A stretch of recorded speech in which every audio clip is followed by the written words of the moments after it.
अभी 22 अप्रैल को Indian administrated Kashmir के पहलगाम टाउन के पास 4 लोग मिलिट्री यूनिफॉर्म्स पहनकर पेड़ों के बीच से निकलते हैं और वो लोगों से उनका रिलीजन पूछने लगते हैं। ऐसे नहीं कि आपका रिलीजन क्या है, ऐसे नहीं, बल्कि क्या आप मुस्लिम हो, ऐसे। और जिन जिन लोगों ने कहा कि हम मुस्लिम नहीं हैं, उन्हें गोलियां मारी गई और 1-2 गोलियों की आवाज़ सुनकर पूरे एरिया में हड़बड़ी मच गई और उन लोगों ने इंडिस्क्रिमिनेट फायरिंग शुरू कर दी। और मोस्ट ऑफ जो लोग मारे गए वो इंडियन थे और मोस्टली मर्द थे।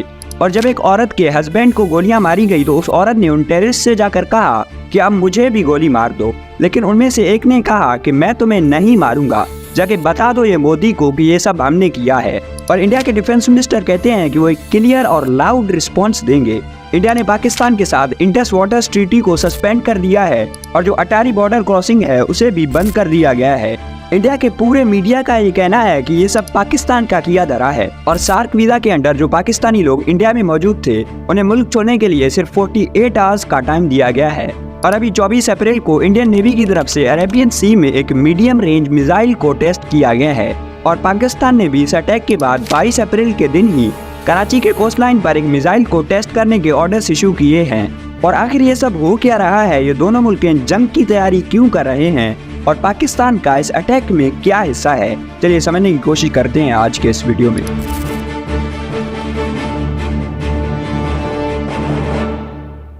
अभी बात है 22 अप्रैल दोपहर के अराउंड 2:50 की, जब 4 से 7 लोग मिलिट्री यूनिफॉर्म्स पहनकर लोगों से जाकर उनका रिलीजन पूछने लगे और उन लोगों से कुरान के वर्सेस भी पूछे गए। जिन जिन लोगों को नहीं आया उन्हें गोलियां मारी गई और जिन जिन लोगों ने कहा कि हम मुस्लिम नहीं हैं उन्हें भी गोलियां मारी गई। इस पूरे अटैक में 26 लोग मारे गए, जिनमें से 25 इंडियंस थे और एक नेपाली सिटीजन था। इसके अलावा इस अटैक में 20 से ज्यादा लोग जख्मी हुए और बहुत से गवाहों के मुताबिक ये लोग सिर्फ नॉन मुस्लिम्स को टारगेट कर रहे थे। और इस अटैक के इमीडिएटली बाद पहलगाम में इंडियन सिक्योरिटी फोर्सेस भेजे गए और इस हमले के जिम्मेदार लोगों को ढूंढने के लिए एक मैन हंट शुरू किया गया। और इस पूरे हमले की जिम्मेदारी एक terrorist group the resistance force यानी TRF ने ली है। लेकिन मसला ये है कि ये टेररिस्ट ग्रुप कब आई, इसमें कौन कौन है, कितने लोग हैं, इसका हमें कुछ भी पता नहीं है। जितना हम जानते हैं उसके हिसाब से TRF ने ये हमला इसलिए करवाया है क्योंकि कश्मीर में 85,000 नॉन कश्मीरी लोग आके रहने लग रहे हैं, जो TRF समझती है कि कश्मीर के डेमोग्राफिक आइडेंटिटी को चेंज करने की एक साजिश है।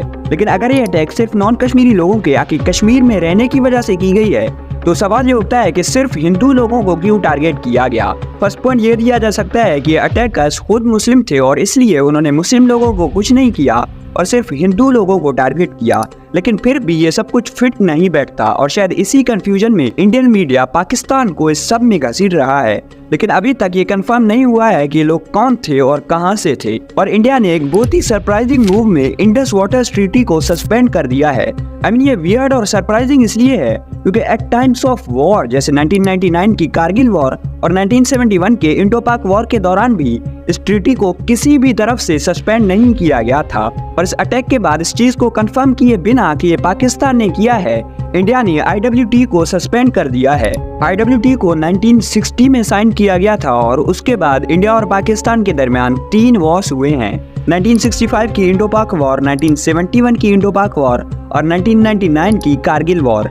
इन तीनों वॉर्स के दौरान भी IWT को सस्पेंड नहीं किया गया था और इस अटैक के बाद इंडिया ने IWT को सस्पेंड कर दिया है। इसके अलावा इंडिया ने अटारी बॉर्डर क्रॉसिंग को इंडेफिनेटली बंद कर दिया है, जो दोनों मुल्कों के दरमियान एक सिंबॉलिक और फंक्शनल लाइफलाइन थी। और सिर्फ यही नहीं, सार्क वीजा एग्जेम्पशन स्कीम के तहत जो पाकिस्तानी लोग इंडिया में मौजूद थे उन्हें इंडिया से निकलने के लिए सिर्फ 48 आवर्स का टाइम दिया गया है। और अभी इस वक्त तक टेंशन्स बहुत बढ़ चुके हैं और अभी इंडियन नेवी ने अरेबियन सी में एक मीडियम रेंज मिसाइल को टेस्ट किया है। अभी मुझे नहीं पता कि ये पाकिस्तान के मिसाइल टेस्ट का रिस्पॉन्स है या कोई नॉर्मल मिसाइल टेस्ट है, लेकिन ये बहुत खतरनाक लग रहा है। जब दोनों तरफ मिसाइल टेस्ट किए जाएं और मिलिट्री मूवमेंट हो तो इसका सीधा सीधा मतलब निकलता है कि साउथ एशिया फिर से एक बहुत बड़ी कन्फ्रंटेशन की तरफ जा रहा है।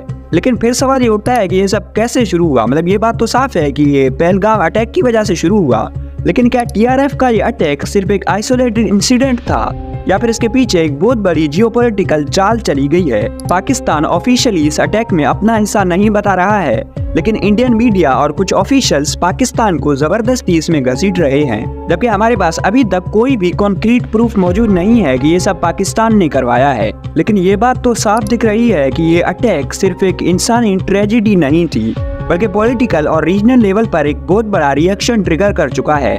और जैसे जैसे हर रोज नई खबरें सामने आ रही हैं, मिसाइल्स को टेस्ट करना, बॉर्डर्स को क्लोज करना या डिप्लोमेटिक अल्टीमेटम्स देना, ये साफ दिख रहा है कि ये दोनों मुल्क एक हाईली वॉलेटाइल स्टेज पर खड़े हैं। लेकिन जो भी हो, इस पूरी सिचुएशन का सबसे बड़ा नुकसान आम आदमी को ही होता है।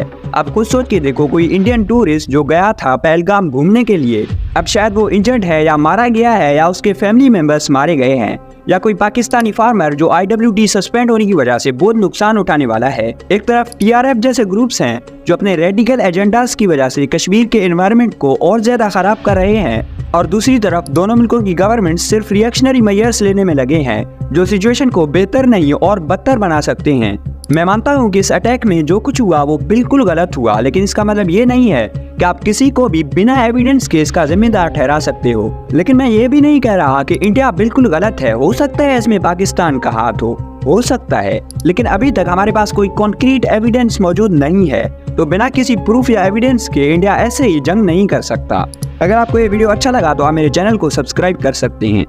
Thank you.